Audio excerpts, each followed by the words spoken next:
How many of you know about the Finance Bill 2024? Probably you've been hearing things here and there about bread prices going up, about vehicle tax going up.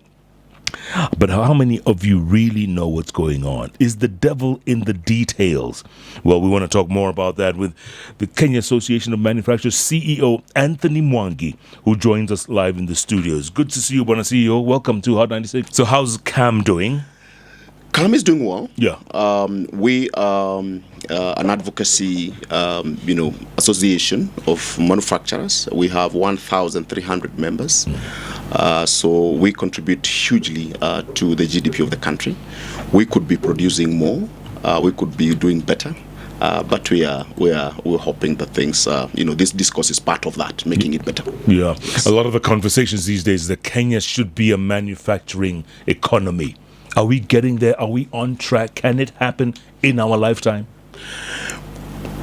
It should have happened by now, right? If you look at where you've come from, and maybe just backtrack into the history. I used to work for a company from South Korea, so we used to compare Kenya and South Korea. Yeah. In 1963, Kenya was actually doing better than South Korea. But you can see today, our economy, where economy is, and where the South Korean economy is at $1.7 trillion. We are barely at 110 billion US dollars. So it's a tenth or even less than that of Korea. But what do? Industrialization. There is no country globally that has developed without a robust industrialization policy. What has happened in Kenya is that we've been going 2 steps back, forward, and 1 step back, 3 steps forward, 2 steps back. So we've been going around the mountain for a long time. And I think we have a template. We met with His Excellency the President when they joined and say, look, we can actually grow the jobs to 1 million jobs in the next 7 years to 25. Is that possible? It is possible. It is possible. And we actually went sector by sector by sector by sector. If you watch some of the clips and when he spoke, he actually said, he's convinced that it's possible to do that.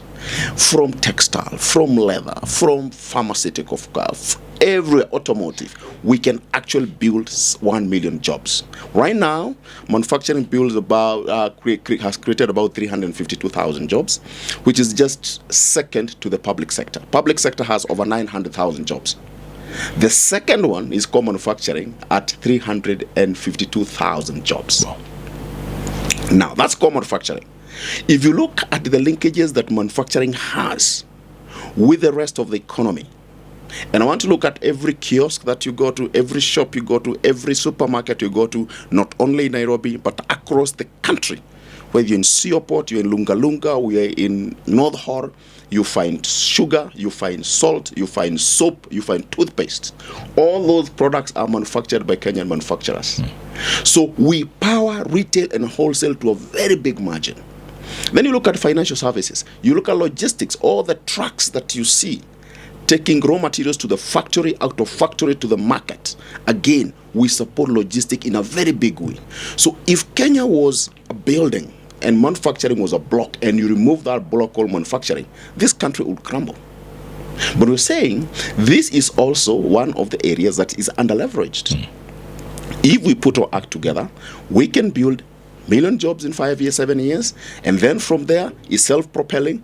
And this is only one area that can get us out of the hole we're in. So as you're saying, we're taking 1 step forward and 2 steps backwards. There's a Finance Bill 2024 that we are facing. If you look at it, we have been advocating for a principle saying, let's move from taxation ab initio to production. The more we produce, the more we are able to pay taxes. Let's allow the businesses to make money. Let's allow Kenyans to make money. Once Kenyans make money, once businesses make money, then your taxes is a consequence of that. Yeah. Right? Now what we're doing is to come up with the bill that taxes us from watu wanasema kwa mita, the ab initio, and therefore it makes us very difficult to compete and also very, very difficult to produce. Now, let's backtrack to 2023. We spent a lot of time when the government came into place and came with the Finance Act Bill 2023. And some of the proposals that they put in that bill, we told them that this is going to collapse some sectors. Now, if you look at some of those sectors, they are actually on the teetering on collapse. If you look at paper, and paper is not just paper. Paper is big deal because all the things that we do with packaging, tea, avocado for export, all those things, they use paper for packaging. So the government came and introduced some of the things called export promotion and investment levy. That levy ostensibly is supposed to promote exports, but it is being levied on raw materials. So what does that do? The unga paper went up by 6 shillings because someone says he can produce that paper here, and those they come and say, we are protecting local production.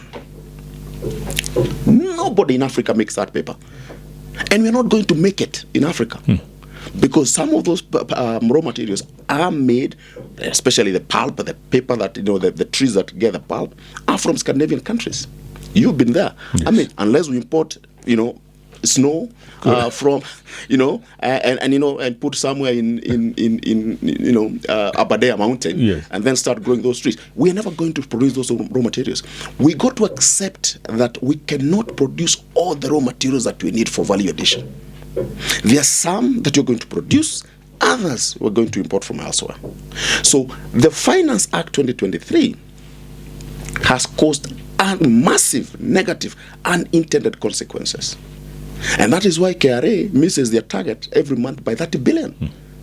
Some of the things that, and that levy, if you look at it cumulatively, what the government has been able to net from that levy is what one company used to pay in a month.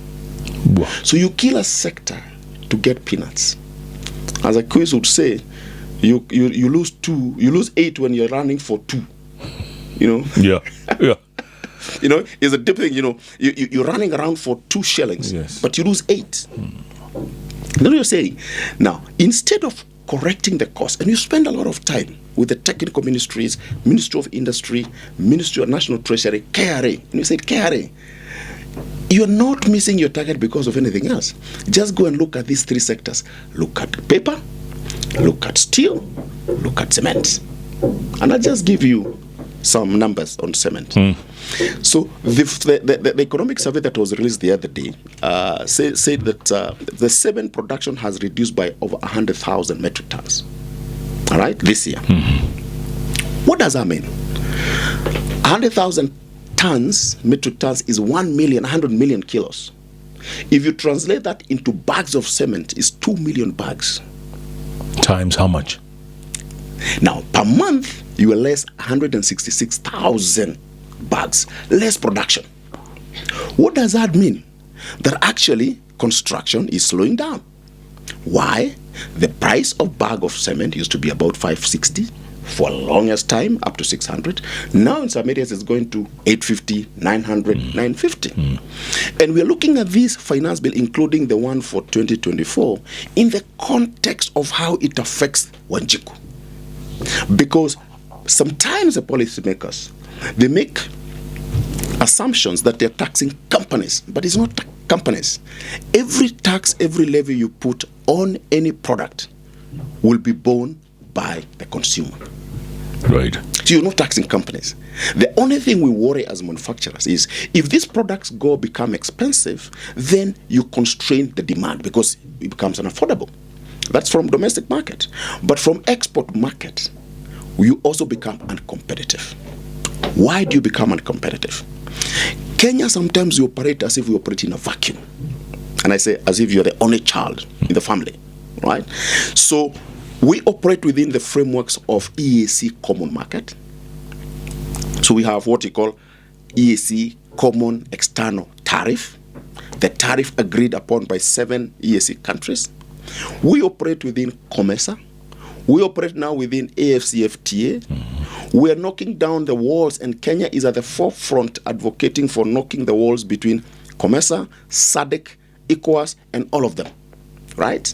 Now, but the principles of that is clear that these protocols that we have agreed upon, if you add fees, levies in our domestic market, it only affects the Kenyan companies. Meaning, you can be able to buy, because of COMESA, and the cement has become expensive, you can bring a bag of cement from Egypt to Kenya and it's going to be cheaper than getting it from Athi River. Whoa. That is how these protocols work. Now, we used to be exporters of steel and paper for packaging to the EAC countries. Now we are importing. Why? We're becoming more expensive. So we worry about constraining the domestic demand, but also remaining competitive. And if you're not careful, we'll become the biggest supermarket in Africa. And we're already a big supermarket. I mean, we forget that the likes of Cadbury, Reckitt Benckiser, all these companies over here, they moved. There's no manufacturing or toothpaste in Kenya now, but we're still using toothpaste. So you don't have to produce here. For these constraints that you're putting on, for instance, on edible oil, and maybe we'll come to specifics, you don't have to produce here. You can produce in Egypt and bring it. You can produce in Uganda and bring it. Duty free, and without all these levies. So we are convoluting our market by putting ourselves out of the market because we don't have a strategy for production. That's suicidal, Bonacillo. It is. It's suicidal. It is. But you see, you can see it because, like elephants, economies die slowly. Just look at that economic survey. And we are saying that the informal sector is building 700,000 jobs. Formal sector, 36,000. That's a disaster.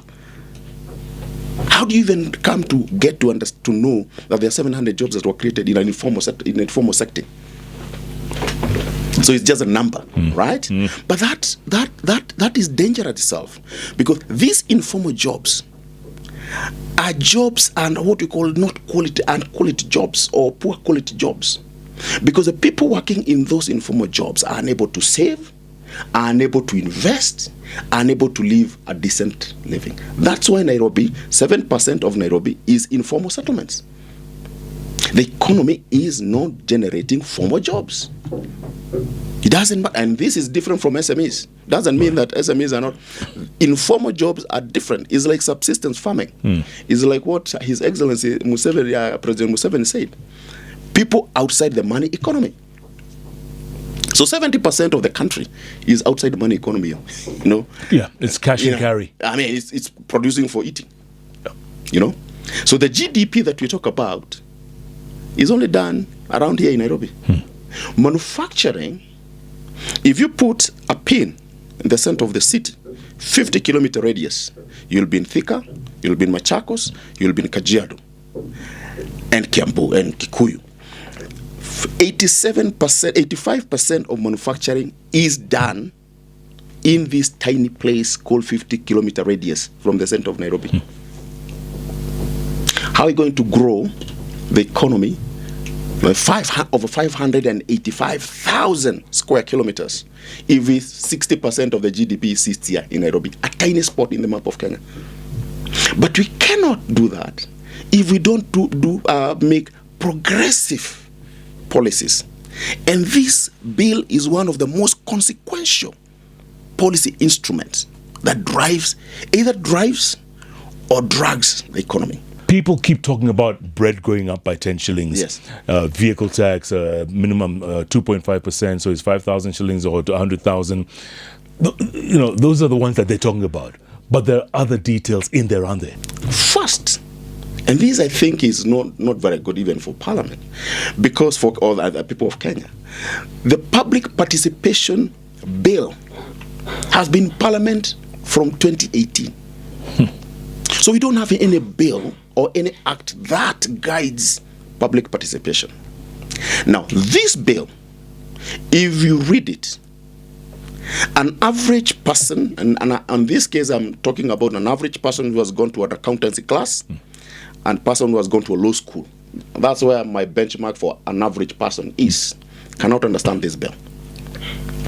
This bill reads, this act amends the Act, Custom Acts of 19, and then another one. You have to have 3 acts for you to understand it.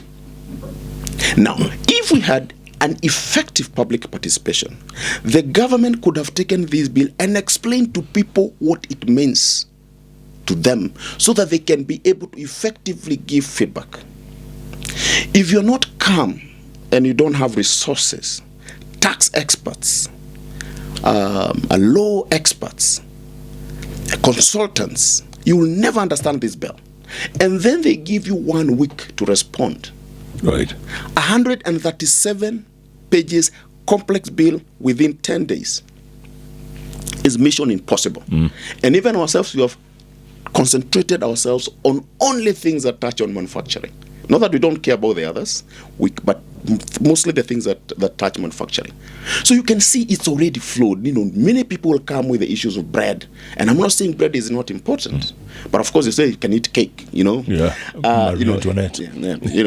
Eat cake. Yeah. Or vehicles, don't drive. But those are just the smoke screens, smoke and mirrors. The devil is in the details. Knowing how this is going to affect production, creation of jobs. And that is our disappointment, because you spend a lot of time with the ministry just saying, we know where the jobs are. We know how we can create, how we can move 17,000 jobs in leather and footwear to 100,000 jobs. We know how we can move the export of apparels in textile from 50,000 jobs to at least 200, 300,000 jobs. Bangladesh, which is smaller than, it's just the size of Central Kenya, I think, creates about 5 million jobs from apparels. Guess what? We sell into the same market.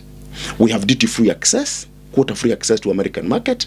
We have just opened EU. Bangladesh doesn't have any of those, but they're creating 5 million jobs. No. We have EPZs. We have Naivasha. We have Dongokundu. What is it? Where is that in the bill to drive 300,000 jobs? Where is that in terms of inviting investors or even ourselves as local people to invest in these areas? This is where we are saying, I think there's a problem, because this is about taxation, it's not about production. And as long as you're not producing, tomorrow and the day after will be bad, will be worse. And the architects of this proposed bill, Bwana C.E.O., I mean, wherein lies the problem? It lies a problem because and this started last year. I mean, budget making process is a long process. So we started collecting our ideas way back in August last year. Immediately the 2023 became law. We started now saying, I think because it's gonna be a train or smash on some sectors, let's start doing our engagements early. Brought the sectors together, sector by sector, where are the opportunities, and then we collected all that and presented to the Ministry of Industry and Investment and said, we think this, if we go together on this trajectory, we are actually going to build these jobs progressively, and by 2030 we'll be here. And that's how we came up with a vision, with a shared vision with government, manufacturing and the Agenda 20 by 30. What does that mean? Increasing the contribution of manufacturing to GDP from 7.8% to 20% by 2030. What does that mean? Moving jobs from 352,000 that I mentioned to 1 million jobs. Now, even though manufacturing contributes 7.8% to the GDP, but we contribute 18% to the taxation, without looking at the linkages that we have with logistics and retail and wholesale and all that. Now, once we agreed with the ministry, we went to National Treasury together and said, these are consolidated proposals from the industry, from the Ministry of Industry to the National Treasury. We will believe that we can generate for you more money than you are generating today. But I think from transmission of National Treasury to the National Assembly, a lot of things happen there. Because what comes out at the end of the pipeline is completely different from the alignment that you've had with the technical people from the ministries. And these are the real technical people who understand, how the industry works.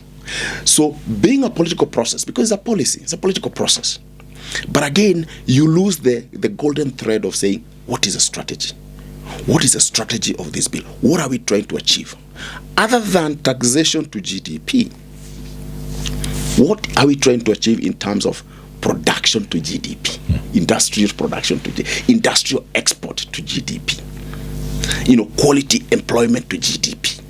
Because you can't just use one metric. Right. You have to use, quite a number. This is an economy, it's complex. Now, the problem that we have in Kenya, progress for many years. We had Finance Act 2022, because this is an annual ritual. 2023, we had 2020. Now we're jumping on 2024. If you ask anybody in this country whether they have done analysis of the impact of the Finance Act 2023, nobody will give you that answer. But we have jumped on 2024. So we are flying blind. And again, I'm using the analogy of flying. You're flying without a radar. But you've been flying every year to destinations, but you're not going back to reflect on, how did I fly blind and I ended up in this destination? Am I surprised that I'm in this situation, that I'm not creating jobs? Yes, because you're flying blind. So it's not rocket science. No. It's a recipe for disaster. Yes. From production point of view. Right. People here now become, superstitious. I'm just saying from production. And production we must produce. We must industrialize. And we need to put an eye on what is happening in our neighbors. The other day, someone called me and said, we have VVIP guests from Uganda. Why don't you bring your industry to meet the VVIP guests from Uganda? I say, oh my God. These are people who are supposed to be saying, our VVIP wants to meet you. Not Uganda. Are we going to invest in Uganda? But they're very strategic. Every time they come here, they call a select number of companies and ask them, what challenges are you facing? Taxation. Taxation of raw materials. Taxation of intermediate raw materials. And they're told, come, we'll deal with those issues in Uganda. And this edible oil that we're talking about, and edible oil is a big business. These companies, about 13 of them, they have invested 100 billion over time, over decades. It's not like, Jukarang, it's over decades. But this bill is going to wipe them out. This bill has introduced 25% excise on what we call crude palm oil, which is from Malaysia, Indonesia, right? And then they have introduced eco-levy.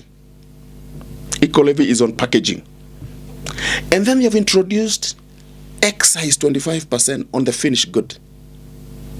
But you cannot claim, because an input, they have removed the provision that you see, like VAT, you can claim VAT. Yeah. This one you can't.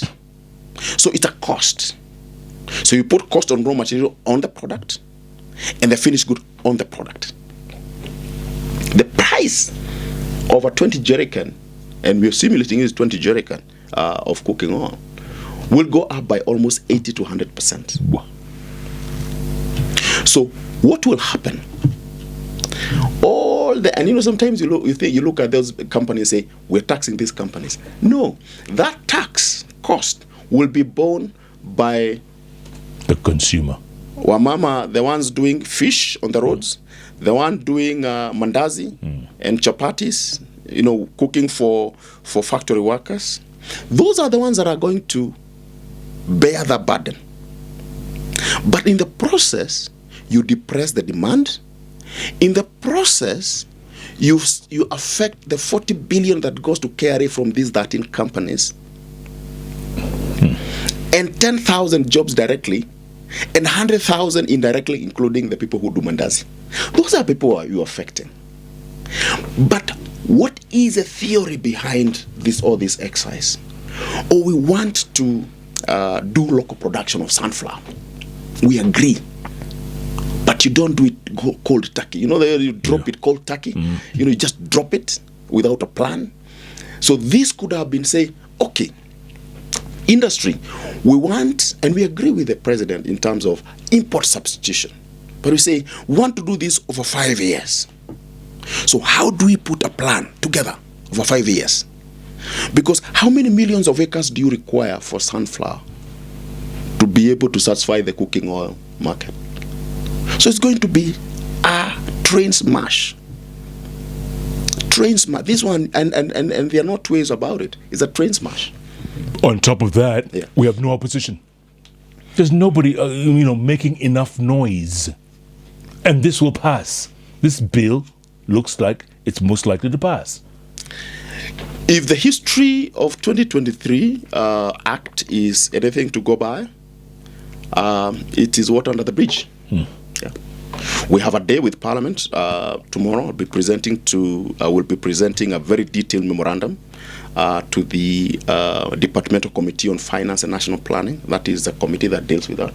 We've had a lot of engagements with them, and we have shown them the problems that happened in 2023.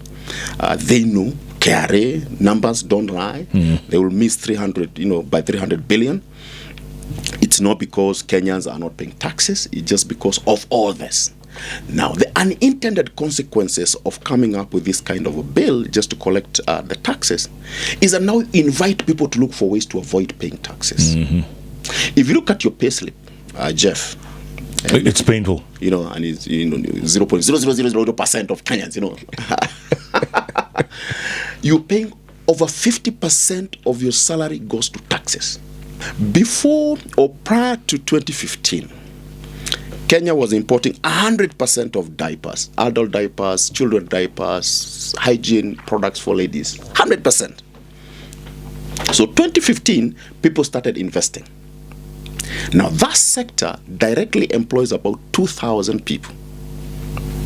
And we put a proposal to the National Treasury and said, look, this industry has grown, delta is like this.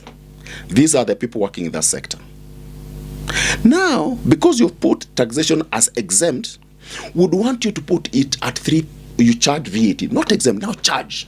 Because now you're producing. It'd be going to be cheaper for people. And in the process, you're going to make 3 billion shillings extra from this sector. They said, okay, when they retreat, they come back and say, these guys are making money. Let's put an eco levy on packaging. Now they have taken, by a strike of a pen, they have taken us back to pre-2015, meaning that we can import diapers and sanitary towels and all this from Egypt and other places. Cheaper. So can you call that progressive? It's not progressive. It is retrogressive. And the data is there to back all this. In fact, we are the ones who said, you, instead of exempting these products, charge VAT on the final product, not on the raw materials, on the final product. It's still going to be cheaper for our ladies, cheaper for our children, cheaper for the people who have medical conditions. They need adult diapers. But now they made it expensive. Now these companies that have invested over from 2015, you can keep your warehouse open and import them. I mean, you can contract someone to produce enmas in Egypt and bring them. Those are some of the things that we are saying. We are making policies without having a 360-degree view of our circumstances, of our strategic interests. What are our strategic interests? It doesn't reflect this bill. What is it that we want to achieve other than collecting? Because you can collect and kill everybody. So this cow, you have to continue milking it. But what is your strategy on making the cow produce more? This cow is dry. This cow is dry. It's struggling. We can create 1 million jobs by having right policies and I'll give you an example. So Vietnam, Nike has 71 factories in Vietnam. What? They have about almost 100,000 employees. One company. Now, the ones that do leather and footwear, they actually get leather from here, from Kenya. All right? 100%. At a certain point, they said, why don't we go to Kenya? Because this leather is coming from Kenya. Hides are coming from leather is coming from Kenya anyway, and set up Nike. And they came. But what happened? When you come here as an investor, you're taken round, guys in this town taking you, round, I know so and so, I know. And then they start asking for ile kitu kidogo. Yeah.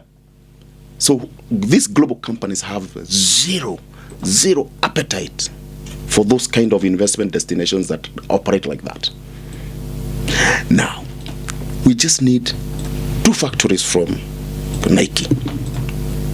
And even when I was speaking to ambassadors who are newly appointed ambassadors, you're saying, guys, you have a perfect opportunity. You are salesmen and saleswomen for Kenya. Go knock doors. And that's what Rwanda does. Rwanda coffee is more expensive than Kenyan tea and Kenyan coffee. Because they go Starbucks, they knock the door and say, what do we need to do? And the president will be there knocking doors. If you look at the tourism in Rwanda and how they name it gorillas and all that, the creativity around that. And these are tiny country the size of, I don't know which country. Central. Yeah. Right? But you see, they say, Rwanda is small, that's why it's clean, that's why things are working, it's a dictatorship. Please, make Nairobi work. Yeah, make Nairobi work.